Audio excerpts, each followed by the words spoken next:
Good afternoon, everyone. I know the most difficult session is post-lunch, but I'm sure we'll be able to keep them awake, just like a good coffee. All right. Thank you so much. It's a pleasure to have you on this panel. And as we know, the topic is also very, very interesting, which says that India is a skill capital, and we just don't want to be the talent providers only for the country, but definitely for the globe in that case. And how the emerging hubs, if we talk about specifically for the IT and ITS sector, how they are coming up. Just to give a background to everyone is, if we compare it in last 1 decade, I think post 1990s, after the liberalization, we saw that most of the companies were coming in the metro towns.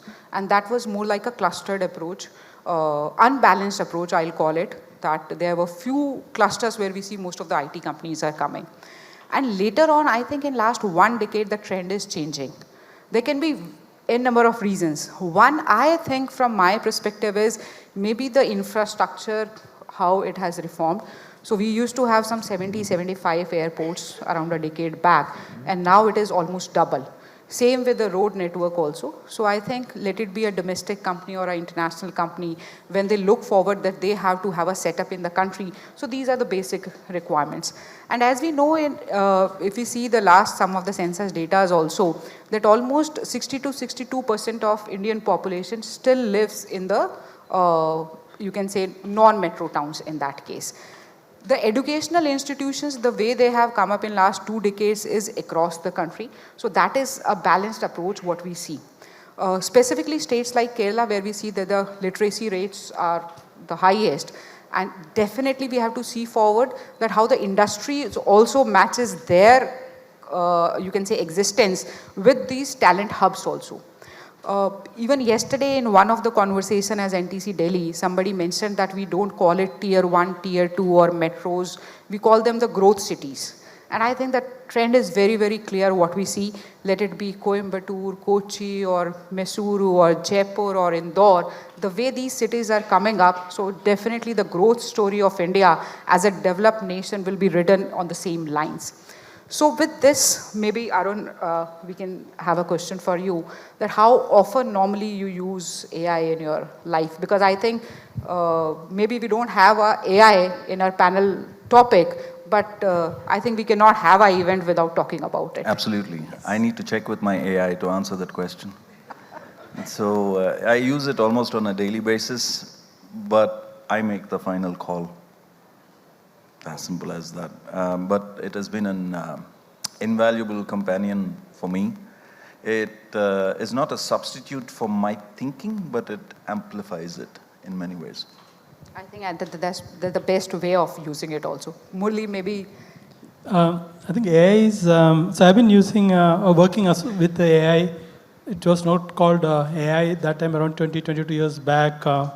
As part of my consultancy services, doing econometrics model for credit risk management and customer retention analysis. That time, I mean, the number of tools were limited. SAS was the most of the tools used for those purposes. That is my introduction to what I call the so-called statistical process that time. Now it's called AI or ML, whatever we say.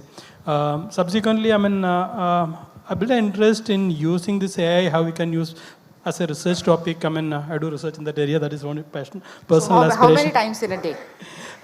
Daily, I use most of the time, at least quite a lot of times. I mean, as an assistant. Okay, I use it as an assistant to augment. I mean, to improvise the content created. Then use that for, I mean, getting the output faster. So around 8 to 10 times in a day, maybe. Probably we can more than that. More than that. Okay. So say, for example, great. I mean, if I watch, I mean, is it an AI? I mean, I use that, I mean, steps and, measuring that, I mean, the steps taken, I mean, am I meeting that vertical target or not? So that still, some element of technology is being used. Right. Yes. Ganesh, your opening thoughts on this? I think it's all covered well. So I think very regular. I think I was one of the early adopters when the ChatGPT brought in. So I think I can't think of, without this tool. I think also our ecosystem has created in such a way that you have so many AI tools works together. For example, we use Copilot, and which actually tightly integrate to workflows.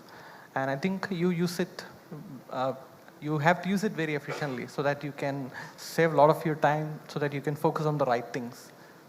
Absolutely, I think. So coming back on our topic now, so Ganesh, as you work with a company which works with a lot of global stage, I mean, coming back to Kerala, working from, let it be from Kochi or Trivandrum in that case, how do you see that it's not only the cost advantage, but working from growth cities, how do you think that the talent and the skilling is helping you out in your arena, and any insights you would like to share from your own company also in that case? Yeah, yeah, absolutely. Kerala has always been an attractive destination for us because of the fact that be it the digital infrastructure, be it the high literacy, be it the extremely high social consciousness, and it's translated well into very positive operational matrices over the years. But I would like to pivot it saying that yes, the talent is available, but I think the question increasingly becomes like, how can we amplify the talent? And to that end, I'll give you a couple of examples what we have in our organization. One is, as you know, if you are to be truly as a skill hub, it's not restricted to a skill. It is about the acquisition of the skills that matters. And how do we enable that is the question. And therefore, how do we amplify the already robust mechanisms available in Kerala, right? So there are two initiatives that we currently have in place. One is Learn at Ease, where, and I'm sure it is available across many organizations, where we have 100 plus curated programs covering a vast array of subjects, from coding to automation to communication to soft skills and so on, where the employees can learn at their own pace. They can choose what they need to learn, and they can do so across teams, across domains, because we are a very multi-domain kind of a organization. So by enabling this ecosystem, we allow students to operate at their own convenience. In parallel, we have what is called as a Bright Idea campaign, where we incentivize people to come up with ideas across levels. So essentially it means that we have a platform for upskilling and reskilling, and we also have a platform where people can apply those skills towards contextual organizational initiatives. So I think we need to do more of that because, again, at the risk of repeating myself, the presence of talent is not a question anymore. What can organizations do to amplify it?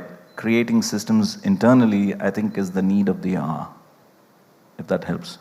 Yes, definitely. And upskilling is one thing which is the reality of today's life in that case. So taking a cue from here, Ganesh, coming to you, you head the L&D department of your organization. How easy or how tough it is to have a learning mindset once you are in a job? Because as we see in India, we have a culture that most of our parents tell us that why don't you just complete 10th or 12th and your life is fine. I mean, you don't have to do anything. And by the time you reach to a 12th, they ask you to for the competitive examinations. And once you landed into maybe a, let's say, engineering college, then they ask you to have a campus placement. And now most of us are like more than 15, 20, 30 years into the corporate. Do we really think that life is set? So I think we have to keep on learning. So how easy or difficult it is, you think, in your own organization as a L&D head, that learning mindset is there, and how specifically for digital learning, the way the workforce transformation is happening, so how do you manage this challenge as a L&D head? Yeah, I think it's a fantastic point. Being in the L&D space for quite a long time, this is a very interesting topic, right? I think having the right learning mindset is inevitable, because a lot of analysis says by 2030, 50% of the skill that currently exist may get obsolete.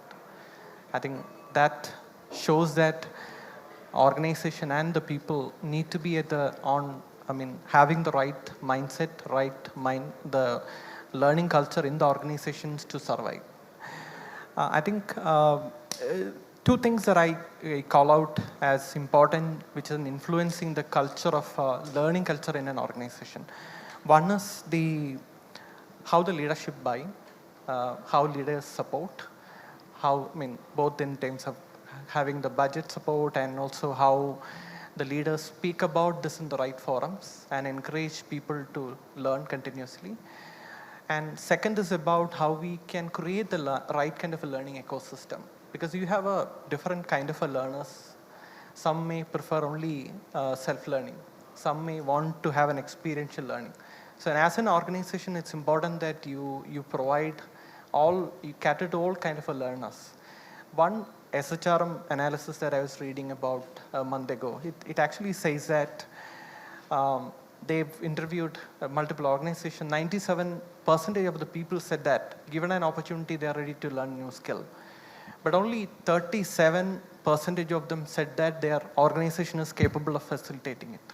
So it means that there is a gap exists. So people aspiration versus what organization can provide. I think it's important an organization also to look at it from that lens.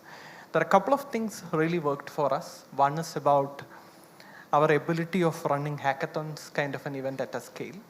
And if I recall the last 2 hackathons on the AML space, we had around more than 90% of the people come from a background with no prior experience in working it. But then hackathons create that mindset of very intensive learning, and also that create the space for people to nudge themselves. A lot of peer learning happens, and the end of that particular exercise, most of them were able to create a solution that is working, and also a lot of them showing interest to continue. Second, I think the way in which how we looked at the technology to be adopted for an experiential learning. For example, we create a lot of agents which will actually help our people to learn continuously. One example, if I say, if a new joiner come in the early days, we used to assign buddies on a product, buddies on domain, buddies on tools. Now I think we now look at the agents to consolidate some of these basic level tasks, right? The agents will help them to understand the must to have domain, must to have product, the tools process aspect. I think which we kind of been able to drive very well. And do we still see the same kind of scenario where we see that, okay, learning is a part of your KPI and most of them start looking for a course in December because March you have to fill it up? Or the scenario has changed because you said in your SHRM 97%, so that's something unusual what is heard of. But is the trend continues or it's dying down? I think it's there. Because of there is a strong leadership sponsorship, and also the leaders are driving. So because of that, it's part of everyone's KPI. I think, that was not the case earlier, but I think now the leaders are also giving a lot more focus to the learn, especially learning the latest technologies. It's good to hear about this, yes. Murali, coming to you, you have been working through ICT Academy in the state. As we see the maximum, the top literate, but when we talk about digital skilling literacy or digital skill literacy in the state, if you like to highlight what are the policies from the government and how ICT is also aligning to take this mission forward. I think that's a very important question from a Kerala perspective. So when you look at Kerala in comparison to the other states, there's a lot of difference. There's a lot of socio-economic policies and interventions there from the government and from the associated industries. So that helped in achieving a higher level of socio-economic developmental index in the state, higher level of human development index. So especially the education sector and health sector, we are always on the top rated in the Niti Aayog's or SDG ranking. So that is one. And when you look at the journey of the digital adoption, most of the initiatives are started pretty early in Kerala. So be it the adoption of the digital skills in the school sector, we started quite early. So there is a program, started about 7-8 years back, enabling around 45,000 plus classrooms in the high school and plus 2 sector, making it as a smart classroom. Okay, those things have adopted. I would say one of the first in the country initiative. Now many states are following that. Then a few other initiatives like the e-service, the services from the government, enabling that access to the citizens, closer to the citizens. the so-called program called Akshaya. So which is a brand name in Kerala itself. Now it is, we can see the CSCs, in many parts of the country. I think there are a lot of such initiatives from the state which helped in enabling the services and the e-governance adoption or the digital skilling in the state, to a greater extent. Now, when you come to the higher education side, there are focused interventions. When you talk about engineering side, I'm sure that there will be some participants from the engineering colleges. We had a program connecting all the engineering colleges to give immersive learning experience. So that is something we have done it. Then from the landscape perspective, so though we say about 2/3 of the country is, rural, but Kerala, it's a little different. We can't see we can't differentiate the rural and urban. It is, we call more of a urban area. It's a continuous stream of what you call land. And we see the companies, even in the, yes, we have parks in 3 different cities, but we can see the small pockets of startups and entrepreneurs coming up across the country. So we evolved as, Kerala evolved as one of the, what you call the progressive state with a large number of startups. One of the reasons is that, unlike other states, so here the landscape and the infrastructure availability is different. We don't have the space to start a large manufacturing firms, okay, or huge land to give or start a new, what you call, industry. Okay, so the opportunities are more on the skilling and knowledge related or innovation related initiatives. So that's why when we look at, or most of the organizations look at Kerala as the center for attracting or tapping the best skills. Yeah, definitely. And I think that's a very, very important thing also, that policy and regulatory has to work hand in hand.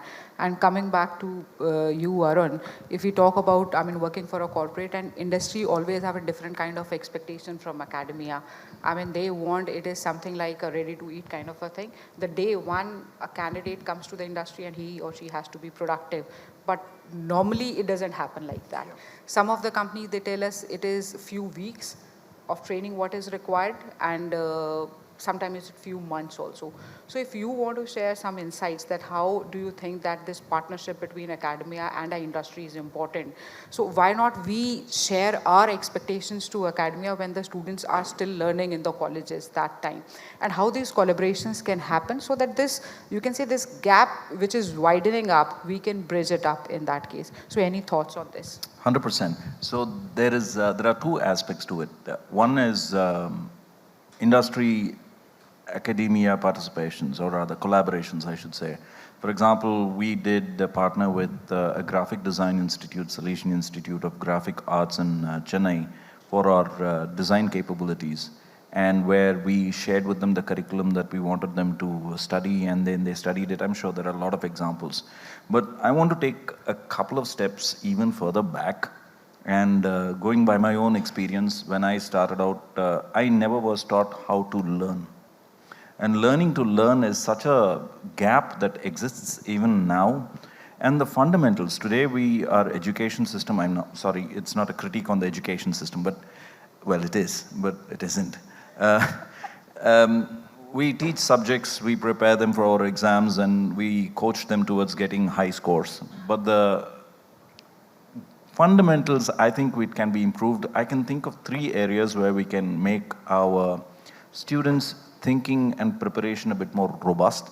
The first one is the thinking systems, as I like to call it. Students need to be taught how to think logical reasoning, for example.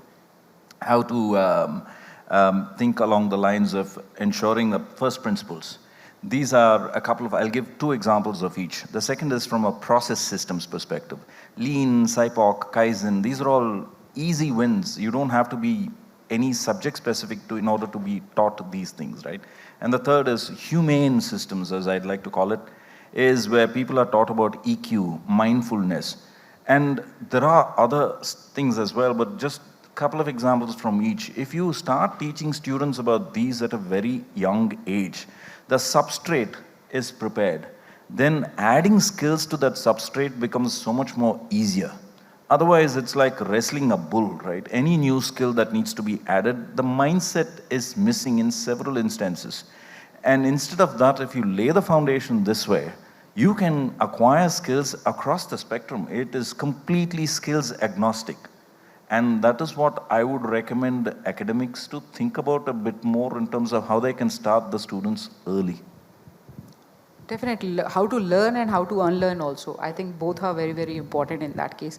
Today morning only I was hearing a podcast, and something which stayed with me today till now is that the speaker said that earlier the companies were hiring on the basis of technical skills, and they thought that they'll train them on human skills. Whereas nowadays, talking about today's time, they said they are hiring them on a human skills, and they think that they can train them on technical skills. Because the way technology is moving, and that's what the challenge, when we discuss with a lot of our Nasscom member companies also, they say that we want the syllabus or curriculum to change, or at least we should see that what can be added to those curriculums, maybe half yearly or yearly. Whereas in academia, it is if a student has taken admission, so I don't think within 2 to 3 years the curriculum gets changed. If something is changing also, it is for the next entry students who will be entering for the same kind of a course in that case. Yes. And the problems that we see in organizations, again, my personal opinion, is not to do with skill so much to do with behavior. It is the ego, it's learning how to work with people, the lack of collaboration, the lack of empathy. Those are the things that are missing and leads to bigger problems. So. Absolutely right. Coming to Murali, let's say if academia comes to you as ICT, how do you think that what role ICT Academy plays to bridge this gap? I'm sure, two person from industry and one sitting here who is trying to bridging that gap, and I think the positioning is also correct, the way we are sitting. So how do you think that this gap is getting narrowed, and what efforts ICT Academy is doing in this regard? I think the skilling sector is always certainly getting sandwiched between the learning development and industry. In fact, it's easy to say that, so I come from the industry background. So when we are in the industry side, we always say that we are not getting the industry ready people. It's the common comment we hear from most of the organizations. How can we address that? So that can be addressed only if we have the strong participation and support from the industry. Okay, so I just give one example. I was setting up a GCC in Pune. So first thing what I've done is that, before building a bigger team, I went to the universities, I identified which are the top 5 universities where I need to reach out for campus placement. So I had a question, it was a US-based captive, it's called Zinnia. That time it was SC2 Digital Services. So they asked me, why are you going to the campus recruitment in the year 1 or in the beginning? I said, we need to collaborate with academia, we need to create that ecosystem, partnership with the academia from the very beginning. 2 reasons. One is, personally, we need to create the brand. If we have a new brand in that market, that's something. Second part was that, the students, they need to understand that there's an opportunity to work in this, and this organization can help you in getting build a career there. Okay, and what we have done is that we took some of the students in the year 1 itself and give them internships, beginning itself, okay? And after that internship, a month or month and a half internship, we give them pre-placement offer, okay? When we look at the 3-year span of the operations, so that academic collaboration from the industry helped me in establishing a good supply chain of supply, because we used to have the turnout or the attrition, right?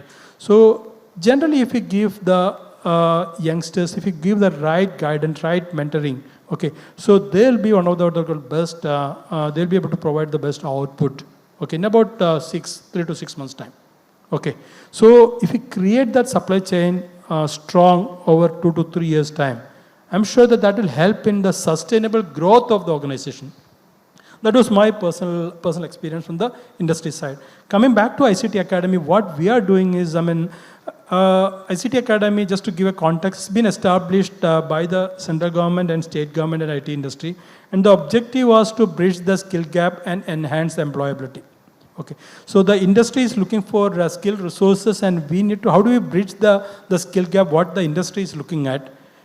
The students, those who come from what you call computer background or circuit background, so are they ready to work in the industry from the day 1, or with limited guidance or limited induction? So how do we bridge that? So we we design the curriculum as an add-on program. I'm just giving the journey. We designed courses as an add-on program which can be given to the students, which will address this skill gap. So typically the students will be learning the syntax, semantics of most of the technologies. But when there is a real world problem, how do I apply this technology to develop or build a right solution? The problem solving mindset, okay, understanding the situation, then designing and building a solution that is addressing the challenge. I think what technology to use, how do I use it effectively, and how do I develop a solution that will address the challenge? I think that is an area it's missing in many of the academic sector. Okay, I think that's an area where we play. Is that something ICT alone can do that? No. How we work is that we work with the industry. So we have now around 200 odd companies collaborating with us. We'll get their inputs. We look at the market data, what kind of demands are there, what kind of challenges are there in the industry, and we get that data. We seek input from the industry experts in designing the courses, and during the execution, we leverage the industry experts, because it's important to hear from the horse's mouth to understand, hey, this is the challenge I am facing in my bank, or this is the challenge I am encountering in the healthcare sector, and this is how we are addressing that challenge. If the student can have a better perspective of the problem when they hear that story directly from the person who is working in that sector, I think that's what we enable that.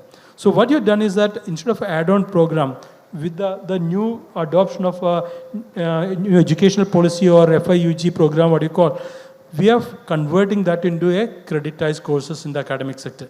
So what it means is that along with the academic learning, the students can choose the creditized skill courses, which is being enabled through the new educational policy. We have the skill enhancement courses, multidisciplinary courses. Those options are there.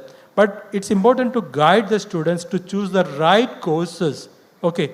Because the options are too much in the market, okay? So how they look at the courses, available courses in the market, and how they choose these courses to design and build their career, that's very important. So if they choose the right courses, which is in line with their aspirations, so then they can build a right skills, which will help them in building and getting entry into a right job. Okay, I think that's what we are enabling it. Correct, and I think that makes sense also, that the course need to be relevant, whatever learning or what they'll be spending a lot of years in their, you can say, at the time of graduation or post-graduation in that Absolutely. case. But taking a cue what Murali said, Ganesh, is regarding the campus hiring, or he spoke about the relevance of the skills. So can you share some of your own industry insights, that if you have to give a suggestion to the academia that coming from industry, these are some, let's say, 2 or 3 things, what you look for when you are going for campus hiring? And one is definitely you can speak from your own perspective, and if you can throw some light from a global perspective also, because what we are saying, as you know, the demographic age or the advantage what the country has is 28 years average age what we have in India. So definitely, and what we see in South Korea or in Japan, where the average age is around 46 to 48 years, and a lot of European companies or all European countries also are having this age. So the advantage what we have, and coming back to our topic also, that we are not only skilling for India but skilling for the world from India. So if you want to throw some light on this. I think freshers, it's a very integral talent pool in our organization. And we being a product company, strongest product leaders and engineers have grown as a freshers in our organization. So I think we consider them like a day one employees, not the trainees. I think that's a way we look at freshers to be, treated in the company. I think a couple of things if I want to call out. What really worked well for us from the skill gap perspective. One is we start engage the students before they join the company, right? So we do that campus hiring in the S5, S6 period. So we have roughly about a year in hand before they join with us. So we engage them during that period. I think it's a time in which we can possibly make them understand what's an expectation that we have from a tech and some of the behavioral skill set perspective. And also they get to interact with a lot of people in the company, so understand the culture of they can also have a lot of informal interactions. That's best because of they land in a company without knowing anything. I mean, so they have fairly good understanding about the place where they're going to be. Second is we looked at the program to be very closer to the real development life cycle, right? If I look at split the program into two phases, one is more of a very basic set of training which will campus to corporate, technology, behavioral skill. Second half is more about how we make people to work in a real world project kind of an environment. We give them a playground for them to learn, and with all kind of the real environment, like sometimes what people really lack from the college is that they know how to code, but they don't know the end purpose. I mean, where this is going to be used, who going to be used. So their know-how from from a outcome perspective is really lacking. That's a reason why majority of the freshers fails or don't get the grip in the initial phase. I think this is an opportunity for them to connect those dots. That also worked very well for us. And also some of the people whom we hire and engage we are able to put them into fast track. So like, I mean, some people get the program cleared in 2 months time instead of they go through a 4 months program. That also something really worked. So on the first question that you asked, I mean, how do we look at the people from a hiring perspective? I think we look at their consistent academic performance, because that actually tell you that how they're serious about their own education. We know that people have some personal reason they would have not done well in some phases, which we can understand. Second is their learnability and the attitude. These are the two things that we check along with their consistency in the academics. And of course, you have the aptitude test will take care of the aptitude, logical reasonings. I think this is a phase that we looked at it from a one-on-one interview perspective. And just like you said that for your internal upskilling of your own employees, you used hackathon. And now we hear that a lot of companies have started using hackathon or experiential project-based hiring also. So if anything you see in, I mean, have you started it, or are you looking forward for these kind of hiring models also? Excellent. I think we did few events like a coding challenge, which may not be a hackathon. Hackathon require a longer cycle. Coding challenges are very short-lived, but then you give them a problem, and how well they are understanding and approaching the problem, how they're solving, they're actually looked at it for considering them to be selected. That's also. I think it's a great thing. Also, you spoke about that the degree, and I think most of the companies were looking at the consistency or the you can say the how students were engaged into academia. But nowadays, and that's a counter question after hearing you. A lot of people say that it's not the degree-based hiring what they look forward for, it is more skill-based hiring. So if I get a 18-year-old who have not completed the graduation also, if they have learned those skills, do you see that, I mean, the companies are getting more acceptable about this kind of skill-based hiring also in the coming days? Yeah, I think yes. I think freshers is a huge talent pool. How do you shortlist? That's where I think you put some criteria in terms of the percentage, consistent academics, etc. But then we also go and take people that off-campus hiring or the one-year experience hiring. There I think we looked at it's purely a skill-based, and not even looking at a formal BTech degree. Even somebody holding a degree, having the right skill set to be potentially to be hired. Good to really know that what we are hearing is actually getting practice in most of the corporates nowadays. Coming back to you, Arun, if I ask you, let's go back when you joined the corporate after your college. Do you think that somebody would have advised you to do something which you have not done that time? Or I should put it into a different perspective. Let's say that going back, do you think that any advice which you haven't got, but now you think if somebody has told you, the life would have been better? 100%. I have it indexed and cross-referenced of all the lessons that I should have learned early. But if there is one lesson that I truly wish I'd mastered early is listening to silence.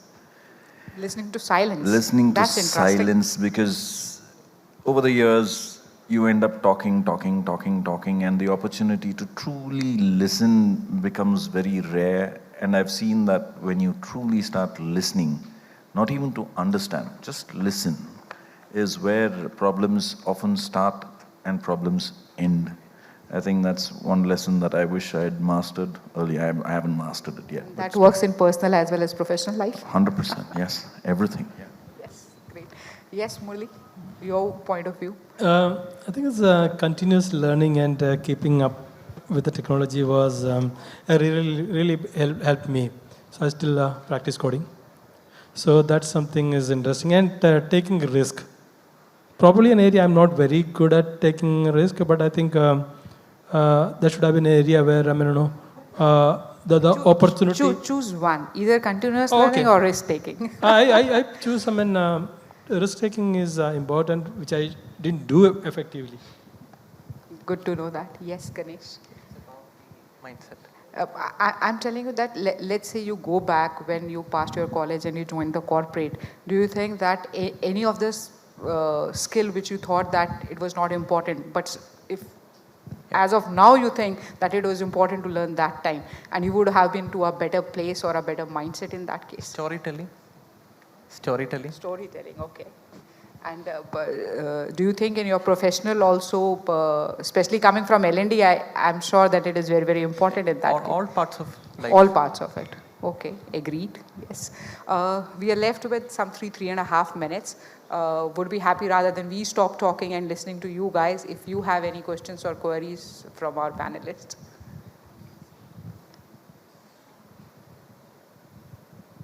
Yes, please. Can somebody pass the mic? I'll try and be loud. It's quite interesting to hear all of you look at talent's lens of things. I'm curious to know, given how the future is looking, if what if philosophy was taught to engineers, or poetry was taught to AI experts, how would the talent landscape really change? And where I'm coming from is today, I also heard most of you speak about it from a very number-based approach of things, right? I mean, for example, performance, consistency of marks and throughout the degree and stuff like that. But when you go into campus hiring as a space, then all of these things are great. But then if we have a interpersonal capability that comes in, or if there are other extracurriculars that really shows up as a marker of a personality of that person, because invariably they become potential for your middle management or leadership in that sense. I'm trying to understand for you, what's your view about looking at integrating soft side of what we currently don't look at the cerebral side of our education. How about integrating that into these faculties? And how do you see this change as a talent landscape? I can take that. Yes, please. It's a shame, in my opinion, that we've restricted ourselves to measuring numbers. And I think that's probably one of the biggest disadvantages that we have. Philosophy, poetry, these are all not esoteric pastimes. They are integral to how we think, how we interact with people, right? For example, I'll bring it back to a live example.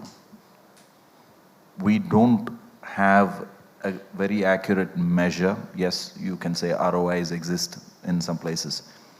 The cost of learning, how some employees struggle to learn versus some make it seem so effortless. So how do you bridge that gap? So tying back to philosophy and poetry, and that's where I mentioned listening to silence. And both these, you really have to listen and pay attention. It's so right now out there, we are putting stuff out there, we're not taking enough in. And sometimes you have to look beyond numbers, and I think that's a very key missing link, and I think it will be transformative, if you ask me personally.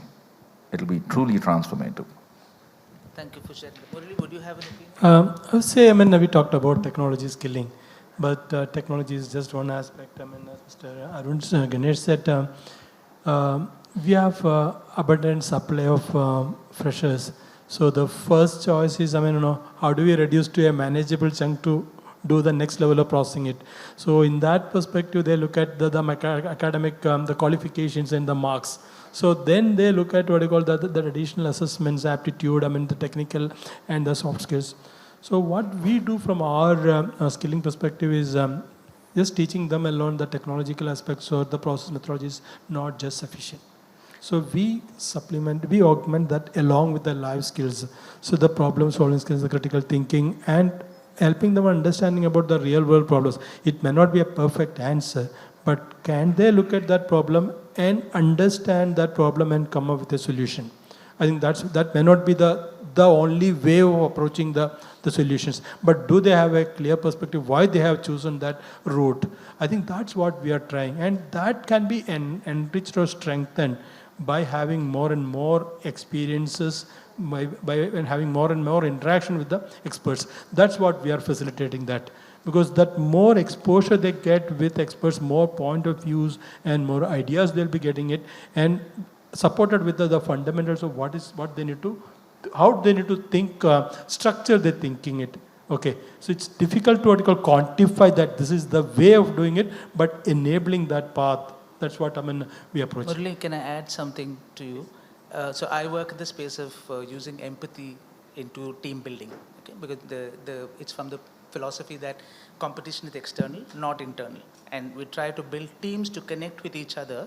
Therefore, everybody is able to pitch into each other if there is a time of crisis and so on. The challenge that so design thinking being a key application in software development and technology and everything, the empathy bit is somehow restricted to, while it's a critical element, in most of the conversation, the empathy bit is limited to, let's say, a 5-minute conversation to say, you should be in another person's shoe to figure out how to build something.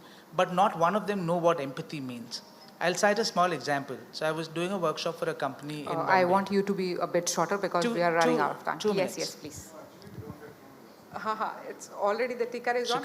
Maybe 30 seconds. 30 that seconds. would be great, yes. I walked into a room of people who are CX people, customer service agents, and asked them, and they were working in the empathy space of people who are losing hair. And I was the only bald man in the room, and I asked them, now be empathetic to me. Not one of them had an answer to deal with it because they have not learned empathy. It's not like reading a book and driving a car. And this is an element that is dogs as an issue within the technology industry. They take design thinking, but empathy is not something that is understood. And somewhere if empathy has to be understood, then this element of philosophy and feeling element, non-cerebral feeling element becomes an important factor to develop this talent pool. And I just would like to, since I've used up my 30 seconds, I'm not asking you the question, Ganesh. But I'll leave that thought for you for the I think it's and maybe absolutely agree with you. Maybe over a cup of coffee in the break time, we'll definitely would love to connect with you. And just to tell you in next few seconds that yes, few baby steps have been taken into this regard. A lot of academia curriculums now they are designed that where you need not to have, let's say, the same technical subjects together, and that's how the number of credits to be earned a degree has to be earned in that case. Only thing is you can have different. Even for example, if like in new education policy also see, you need not to have biology to become a doctor. Maybe a bridge course will help you out. And we see that a lot of new initiatives are coming up and would love to connect with you in the break also. Thank you so much everyone, and thank you to my panelists also for sharing your insights.